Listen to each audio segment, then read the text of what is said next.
I'm Dr. Peter Breggin, and this is the first in my series of simple truths about psychiatry. Today I'm talking about biochemical imbalances. Has anyone ever told you that you had a biochemical imbalance? Did you go to the doctor feeling anxious or stressed or depressed and have them say, oh yeah, it's genetic, it's biochemical, you need a psychiatric drug? Well, you might be surprised to learn that the only biochemical imbalances in the brains of people who see psychiatrists are the ones put in there by the psychiatrists. We don't have any evidence that any routine psychiatric problem, from anxiety to depression and even schizophrenia, has anything to do with a biochemical imbalance. So where did an idea like that come from? We know the answer. It was actually made up by the brilliant minds at the drug company Eli Lilly. Even before Prozac was approved for depression by the FDA, Lilly was sending its minions, its paid physicians and consultants, out into the world to say that depression was caused by a biochemical imbalance, and in particular a kind of sluggish serotonin neurotransmitter, just not enough serotonin working. But Lilly knew from the beginning that it wasn't very simple, that this drug Prozac wasn't exactly going to jack up your serotonin like it was supposed to. The whole idea behind Prozac was that it would block the removal of serotonin from those active places in your brain called the synapses. You know, here's one cell and it's dropping Prozac into the, not Prozac, here's one cell and it's dropping serotonin into the synapse, and here's the other cell and it's picking up serotonin, and then comes Prozac and it blocks the removal of the serotonin from this space. And that's supposed to mean you're going to puddle serotonin, you're going to increase serotonin in the synapse. Well, in fact, and Lilly knew this before the drug was approved, the brain doesn't like to have the serotonin puddling in its synapses, and the brain responds by stopping producing serotonin. It responds by increasing its ability to remove serotonin. It responds by becoming less sensitive to serotonin. So from the beginning, it was a flim-flam.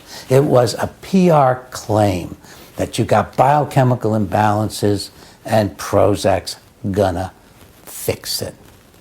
So, what do you conclude from this? People who have emotional problems, you, me, we all have emotional problems. We don't have anything wrong in our brains.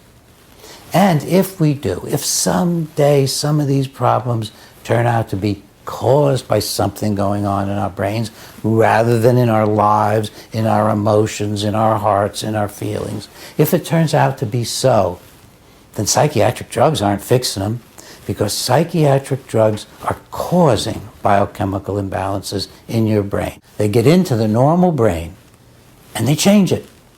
Whether it's nicotine that you're smoking, whether it's alcohol you're drinking, the drug is changing your brain. And that's why when you stop, you get a withdrawal reaction, because the drug has changed your brain. No doubt about it. I'll tell you a simple story. I used to drink too much coffee. I had my office in my home years and years ago, and the coffee pot was there, and had my office built onto the outside of the house, and I would just drink coffee all day long. One day, I got depressed.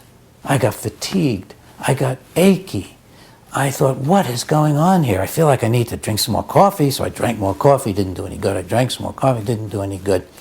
For 2 days, I had a gradually improving sense of fatigue and just feeling lifeless and not really happy about what I was doing.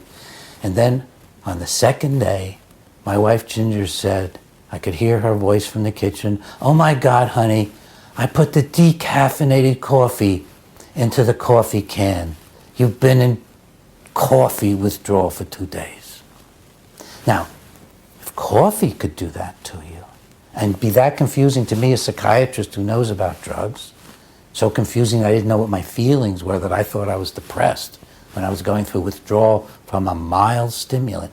Imagine withdrawing from other psychiatric drugs, and that'll be a separate story for you. But right now I want you to know that the biochemical imbalances in your brain right now, if you're taking psychiatric drugs, are caused by the psychiatric drugs. Consider how a drug is selected to be studied as a psychiatric drug.